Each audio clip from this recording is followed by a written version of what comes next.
మనం ఆరాధిస్తున్న ప్రభువైన యేసుక్రీస్తు ఈ మనోహరమైన 4వ రోజు పగటి పూట ఉపవాస ప్రార్థన పాలుపంపులు పొందిన మనతోటి స్పష్టంగా మాట్లాడుతున్న మాట ఏంటో తెలుసిన, ఆ భక్తుడు ఆయన బట్టి ఆనందిస్తున్నాడు. యేసుక్రీస్తుని బట్టి పరలోకమందున్న తండ్రిని ఆనందిస్తున్నాడు. నిన్ను బట్టి నన్ను బట్టి ఆనందించాలంటే, మన జీవితాన్ని బట్టి సంతోషించాలంటే, ఆనందించాలంటే మనము ఎలా జీవించాలి, లేదా ఎలా నడవాలి, లేదా ఎలా బ్రతకాలి. రెండు, మనం దేనిలో ఆనందించాలి. ఆయన మన యందు ఆనందిస్తే యేసుక్రీస్తు మన జీవితంలో ఏం చేస్తాడు. ఈ 3 మాటలు మనతో మాట్లాడాలని పరిశుద్ధాత్మ దేవుడు మన మధ్యలోనికి దిగి వచ్చాడు. ఆయన చప్పట్లు కొట్టి ఒకసారి కనపడుతుంది.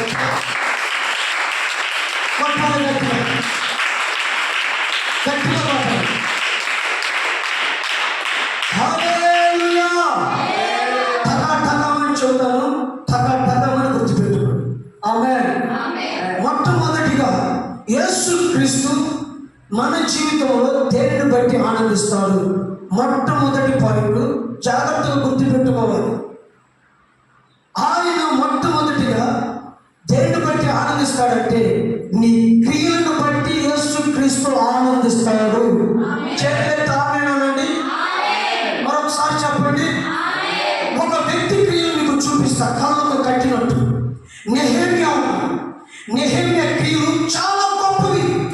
ఇల్లు కట్టుకోవటానికి కాదు తన క్రియలు, తన కుటుంబాన్ని బలపరుచుకునే క్రియలు కాదు, పడిపోయిన ప్రాణాలను కట్టగలిగినటువంటి క్రియలు నెహెమ్యాయి. ఎవరు పడిపోయిన ప్రాణాలు ఆత్మీయుల నుండి తొలగిపోయినవారు, తీర్మానాల నుండి పడిపోయినవారు, సమర్పణ నుండి సన్నగిలినవారు, వీరిని నిలబెట్టాలి. వీరిని కడితే పరలోకమందు నా తండ్రి నన్ను బట్టి ఆనందిస్తాడు. ఉన్నది లేనట్టు, లేని ఉన్నట్లు చెప్పడం కాదు. నెహెమ్యా క్రియలు పడిపోయిన ప్రాంతాలను కట్టాలి, పడిపోయిన కుందాలను కట్టబడాలి. దేవునికి మహిమ కలుగును గాక. హల్లెలూయా. నీ క్రియలు, డీడ్స్ అంటే ఇంగ్లీష్లో క్రియలు, నీ క్రియలను బట్టి దేవుడు ఆనందించాలి. నా క్రియలను బట్టి దేవుడు ఆనందించాలి. దుఃఖపడకూడదు మన దేవుడు మన క్రియలను బట్టి. ఈ వాక్యం వింటున్న ప్రియ సహోదరి సహోదరుడా, నీ క్రియలు ఎలాంటి క్రియలు? ఇరిమియా భక్తుడు ఒక అద్భుతమైన మాట అంటాడు. చదవండి ఆ మాట. ఇరిమియా గ్రంథం 25వ అధ్యాయం 7వ వచనం. ఇరిమియా గ్రంథం. అయితే మీకు నా ప్రియమైనటువంటి దేవుని బిడ్డలారా, ఈ ప్రసంగం వింటున్న గోగులమూడి ప్రాంత ప్రజలారా, నీ చెవులు తెరవబడును గాక, మనసు వెలిగించబడును గాక. కంటిన్యూ చేద్దాం. అయితే మీకు బాధ కలుగుటకై మీ చేతి పనుల వలన నాకు కోపము, నాకు అనగా యేసుక్రీస్తుకి కోపము పుట్టించి, మీరు నా మాట ఆలకించకపోతిరి. అబ్బా, ఏమి పదం అండి. నీ క్రియను బట్టి దేవుడు కోపడుతున్నాడు. నీ క్రియలు అంటే కొద్దిగా వివరిస్తాను. లోక సంబంధముగా బ్రతుకుతున్న ప్రతి వాడు హృదయం తెరవబడును గాక. దేవుని నమ్మి మారు మనసు పొంది బాప్తిస్మం పొంది నటన బ్రతుకుతున్న భక్తిహీనుల హృదయం తెరవబడును గాక. నీ క్రియలు అంటే పరిశుద్ధాత్మ దేవుడు వివరిస్తున్నాడు. విను. నువ్వు తాగుతున్నావు, దానివల్ల దేవుడు కోపపడుతున్నాడు. రెండు, నువ్వు పాపం చేస్తున్నావు, పాపాన్ని బట్టి దేవుడు కోపపడుతున్నాడు. యవనస్తుడా, యవన ప్రాయంలో నీ యవన ఏడ్చు నిన్ను రేపుతున్న కొలది ఫోన్లు అశ్లీలమైన చిత్రాలను చూసి నువ్వు చేస్తున్న పాపాన్ని బట్టి యేసుక్రీస్తు బాధపడుతున్నాడు. నీ మీద కోపం కలుగుతుంది.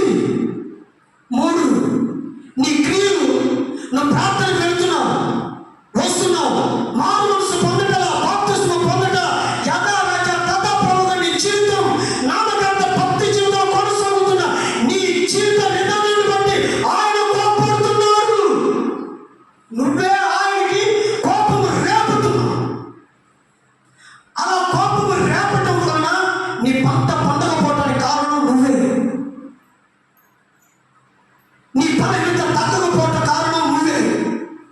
నువ్వు ఆశ్రయించబడకపోవటం కారణం నీ క్రియలే. నీ క్రియలు దేవునికి కోపం పుట్టిస్తున్నాయి. నెహెమ్యా క్రియలు దేవునికి ఆనందం కలుగు చేస్తున్నాయి. సేవ చేస్తున్న సేవకుని మొదలుకొని విశ్వాసం వరకు మన విధానం ఆనందం కలుగు చేయాలి.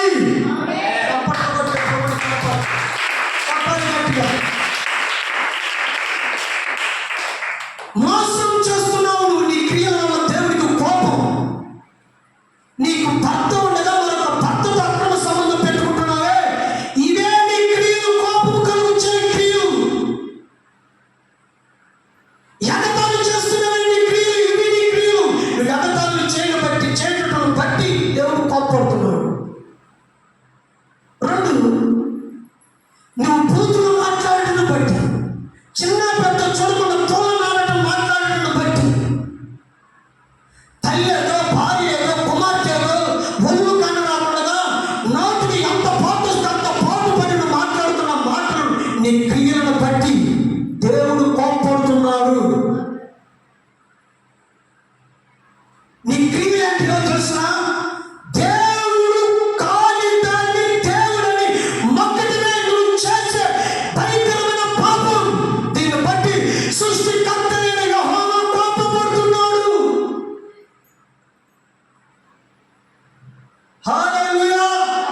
చేతులెత్తి చెప్పండి, గట్టిగా చెప్పండి, చప్పట్లు కొట్టండి ఒకసారి.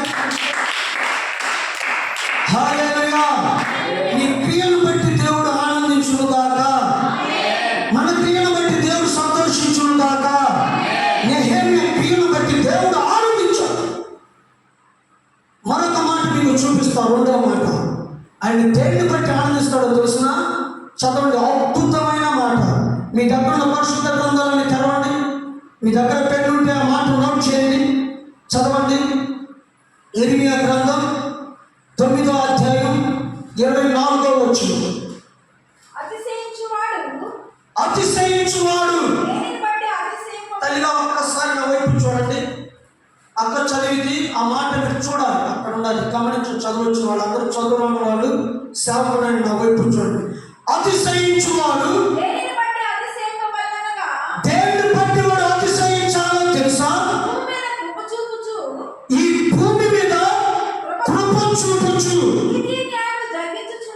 ఒకటి నీతి, రెండు న్యాయం జరిగించుచున్న యెహోవాను నేనే, దేవుడిని నేనే. 4 రోడ్ల సిమెంట్ తిమ్మె, 4 రోడ్ల మధ్య కట్టబడిన సిమెంట్ తిమ్మె కాదు దేవుడు. మనిషి చేత నాటబడిన చెట్టు వృక్షం అయితే ఆ వృక్షం కాదు దేవుడు. మనుషుల చేత చెక్కబడిన ప్రతి విగ్రహం మాయా స్వరూపం. అవి కాదు దేవుడు. నేడు దేవునికి మహిమ కలుగును గాక. చేతులెత్తి ఆమేన్ అనండి, గట్టిగా చెప్పండి, మరొకసారి చెప్పండి గట్టిగా. హల్లెలూయా, హల్లెలూయా. మనుషుల చేత చెక్కబడినవి దేవుడు కాదు. భూమి మీద ఒకటి కృప, రెండు నీతి, మూడు న్యాయము జరిగించుచున్నవాడు ఎవడో తెలిసిన? సర్వశక్తి కలిగిన నజరేయుడైన యేసుక్రీస్తు.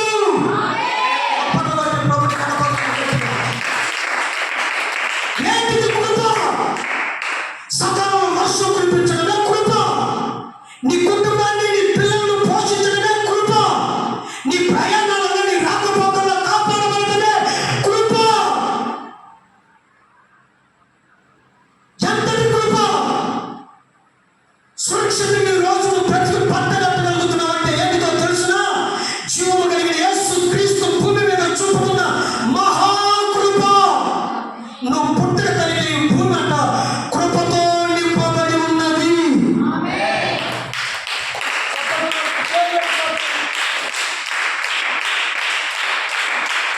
హల్లెలూయా, హల్లెలూయా. రెండు, నీతి న్యాయం ఏంటిదో తెలిసిన? నీతిగా భక్తి చేసే వారికి దేవుడు విడువగా మేలు చేస్తాడు. వాళ్ళ పెరట పదులను నడిపిస్తాడు. హల్లెలూయా. నీతి న్యాయాలు జరిగిస్తున్నాడండి.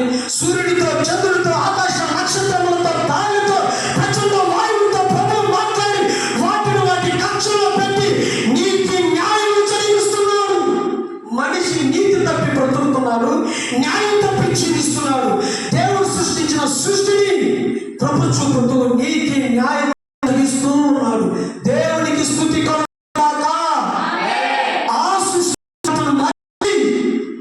సృష్టిని పూజిస్తున్నావే, నీకు జ్ఞానం ఉందా? జ్ఞానం లేదా? అదే మాట ఇర్మియా భక్తుడు ఇశ్రాయేలు ప్రజలు హెచ్చరిస్తూ మాట్లాడుతున్న మాట కంటిన్యూ చేయి. నేను ఒక్కసారి చెప్పండి ఆమేనండి. నేను ఆయనను గ్రహించి చెప్పండి పట్టాలి గట్టిగా. నేను మాట పట్టాలి మంచిగా.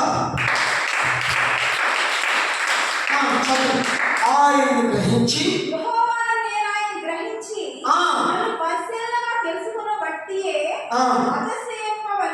చేతులెత్తి ఆమేనండి. మంచిగా చెప్పండి. తలెత్తిన వైపు ఒకసారి అలాగ ఒక చూపు చూడండి. నేను చెప్పినట్టు చెప్పండి. ఒకటి, యేసుక్రీస్తును గ్రహించి. మరలా చెప్పండి. యేసుక్రీస్తును గ్రహించి. రెండు, పరిశీలనగా యెహోవాను తెలుసుకొని. ఇప్పుడు వినండి. ఒకటి గ్రహించాడు, రెండు పరిశీలనగా తెలుసుకున్నాడు. ఈ రోజుల్లో ఎంటెక్లు, బీటెక్లు, సాఫ్ట్వేర్ ఇంజనీరింగ్లు, సైంటిస్టులు సైతం గ్రహింపు లేదు, తెలివి లేదు. ఈ సృష్టి మీద పరిశీలన చేస్తున్నారు. ఎక్కడ ఎక్కడుందో తెలుసుకుంటున్నారు. ఔషధం ఏ చెట్టులో ఉందో తెలుసుకుంటున్నారు. మంచిదే. ఈ గుండె తీసి ఇంకొకరు గుండె పెట్టడం తెలుసుకున్నారు. మంచిదే. ఈ కన్ను తీసి ఇంకొకరు పెట్టడం తెలుసుకున్నారు. మంచిదే. గుండెలో ఏ హోలు పనిచేయలేదో ఆ హోలు దగ్గరికి మిషన్ పంపించి దాన్ని సరిచేస్తున్నారు. బాగానే పరిశీలన తెలుసుకుంటున్నారు. కానీ మనిషి పుట్టుకు ఆధారం ఏంటిది? ఎలా సృష్టించబడ్డాడు? ఈ సృష్టి ఎలా కలిగింది? దీనికి మూల కారణం ఎవరు? నరాలు కలిగిన ప్రతి మనిషి, బుద్ధి జ్ఞానం కలిగిన ప్రతి నరుడు పరీక్షించి గ్రహించి యేసుక్రీస్తును తెలుసుకుందురు గాక. నిజంగా నువ్వు పరిశీలన చేస్తే కొండలెక్కి కొండలో దేవుడున్నాడని వెతకవు. కొండ మీద లేడు దేవుడు. నువ్వు కొలుస్తున్న విగ్రహంలో లేడు దేవుడు. పర్వతం పైన, పర్వతం కింద, నీటిలోనో, చెట్టులోనో, పుట్టలోనో, పాములోనో, కోతిలోనో లేడు దేవుడు. అవి జంతువులు, రెండు రాళ్ళు. మరొక పదం చెబుతున్నాను, జాగ్రత్తగా వినండి. పరిశీలన చేయలేకపోతున్నారండి. మనిషి పాపంలో బ్రతుకుతున్నాడు కదా. ఈ పాపానికి రేపు ఫలితం ఏమొస్తుంది? పాపంలో చనిపోతే మనిషి ఎక్కడికి వెళ్తాడు? ఒక గ్రహింపు. ఇశ్రాయేలు ప్రజలారా, నేను యేసుక్రీస్తును గ్రహించాను, రెండు పరిశీలనలు తెలుసుకున్నాను. మీరు తెలుసుకోలేకపోతున్నారే, మీరు గ్రహించలేకపోతున్నారే. ఏది సత్యమైన ఉపదేశం, ఏది జీవుడైన సంఘం, మీ భక్తి ఏంటి, మీ పరిస్థితులు ఏంటి, మీరు చేస్తున్న పూజలు ఎవరికి? మీ మహిమ కలిగిన స్వరూపాన్ని విగ్రహానికి తోడుగా మార్చారే. మీ పరిస్థితులు ఏం చేస్తున్నారు? అది నీతో మాట్లాడలేని దాని దగ్గరికి నువ్వు దండం పెడుతున్నావే. నీవు చేయొచ్చు ఆశ్రయించలేని దాని దగ్గరికి వెళ్ళి నీవు చేతులెత్తి మొక్కుతున్నావే, డప్పులు కొడుతున్నావే, నీళ్లు పోస్తున్నావే. గ్రహించు. దేవుడి ఎవరు, సృష్టికర్త ఎవరు గ్రహించు. అట్టి కృప ఈ ప్రాంతంలో నామకర్త భక్తులకి అన్నచరులకు దేవుడు పరిశుద్ధాత్మ దేవుడు గ్రహింప మనసు దయచేయను గాక. చప్పట్లు కొట్టండి మంచిగా. రెండవ గ్రహింపు నా వైపు చూడండి. కొంతమంది మరింత తల్లి దేవుడు అంటారు, తెలుసుకుంటున్నారు. మరింత తల్లి దేవుడా, చందన దేవుడు ఉన్నాడా చెప్పాలి, లేడు కదా. ఏం తెలుసుకుంటున్నారు పరిశీలనగా? ఎవరు బట్టి యేసు క్రీస్తు ఆనందిస్తాడో తెలిసిన ఆయన పరిశీలనగా తెలుసుకున్న వాడిని బట్టి ఆయన ఆనందిస్తాడు. చేతులకు ఆనందండి గట్టిగా. సంపూర్ణ బాప్తిసం కాదు, తెలుసుకో. నీ మనసు గ్రహించు, గ్రహింపులోకి రాని. జపమాల ప్రార్థనమాల కాదు, గ్రహించు. తిట్టుకోబడిన పవర్ లేదు, నువ్వు కట్ట అందరిలో పవర్ లేదు, గ్రహించు. నువ్వు ఇంటికి కట్టుకునే దానాలలో లేదు దేవుడు. క్రైస్తవుడు అని చెప్పుకుంటే సరిపోదు నా ప్రియమైనటువంటి దేవుని బిడ్డ. క్రైస్తవుడివి అని అనబడటకు తగిన వాడిగా నిజముగా యేసు క్రీస్తును పరిశీలన తెలుసుకున్న వాడు ఈ లోకంలో ఆయన కొరకు బ్రతుకుతాడు, మారు మనసు పొంది జీవిస్తాడు. అలక్ష్యం ఎన్నడూ చేయడు. గ్రహించలేకపోతున్నారని గ్రహించలేకపోతున్నారు. మరింత దేవుడా కాదు కదా. ఆయన నమ్మితే రేపు నరకానికి పోతారు తప్ప పరలోకానికి వెళ్ళరు కదా. ఈ సత్యాన్ని ఎప్పుడు పరిస్థితులు తెలుసుకుంటారు? దేవుడు వారి హృదయమును వెలిగించును గాక, వారి మనసును వెలిగించును గాక. హల్లెలూయా. అందుకే ప్రభువు ఒక అద్భుతమైన కఠినంగా ఒక మాట మాట్లాడాడు. శాస్త్రులారా పరిచయులారా, దేవుని రాజ్యం వారి కన్నుల ఎదుట మూసేశారు. మీరు వెళ్ళరు, రెండు వారిని పోనివ్వరు. ఒకడిని మతంలో చేర్చుకోవడానికి దేశమంతా కాలించి వస్తారు. చిట్ట చివరికి వాడిని మీకంటే ఉన్నతంగా నరకప్రాంతులుగా చేస్తున్నారే అని యేసు ప్రభు ఖండాఖండిగా మాట్లాడాడు. హల్లెలూయా, హల్లెలూయా. జ్ఞానం ఉన్నవాడికి ఈ బోధ ఎట్టింది, జ్ఞానం లేని వాడు తెగబడతాడు. మత భేదంలోకి నడిపించబడతాడు జ్ఞానం లేనివాడు. వితండవాదానికి వస్తాడు జ్ఞానం లేనివాడు. దాని గురించి ఒక పరిశీలనగా ఒక అవగాహన కలిగి వీరు ప్రకటిస్తున్న బోధ నిజమైనదా కాదని పరీక్షించి తెలుసుకున్నవాడు వారిని బట్టి దేవుడు ఆనందిస్తాడు. చప్పట్లు కొట్టండి మంచిగా.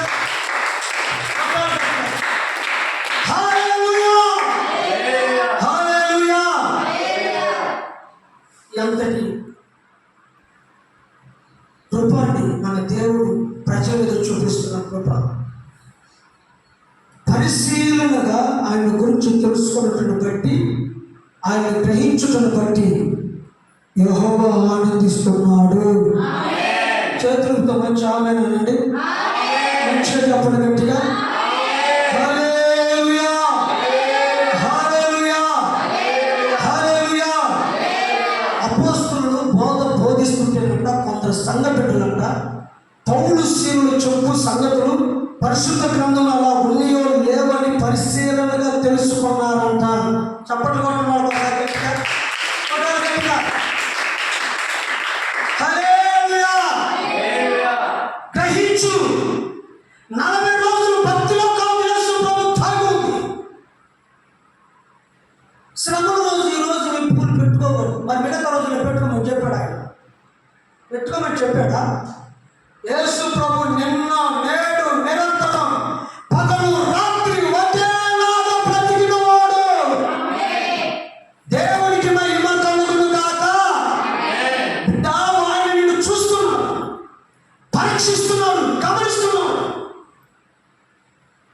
భర్తలైన పండు సందులో నిలబడిన ఒక్కడు, వాడు స్త్రీ అయినా పురుషుడైనా ముసలివాడైనా గుడ్డివాడైనా ఎవరైనా సరే